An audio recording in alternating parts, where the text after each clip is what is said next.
എന്താ പഠിക്കാൻ പോകുന്നേ? പറ, നല്ല ശീലങ്ങൾ പറ. നല്ല ശീലങ്ങൾ ഉണ്ടാവണേ. പറയ്. നല്ല ശീലങ്ങൾ. ഇതെന്താണ്? എണീക്കണം. ഇത് പല്ല്. പല്ല് പല്ല് തേക്കാൻ. ഇത് കുളിക്കുന്നു.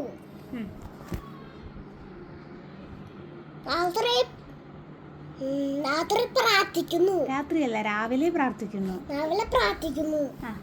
ഇത് ഭക്ഷണം കഴിക്കുന്നു. വെള്ളം കുടിക്കുന്നു. സ്കൂൾ പഠിക്കാൻ പോകുന്നു. പഠിക്കുന്നു. ഹോംവർക്ക് ചെയ്യുന്നു. ചെയ്യുന്നു. ചെടി വളർത്തുന്നു. ഉറങ്ങുന്നു. ഓക്കേ. വേറെ പറയാ.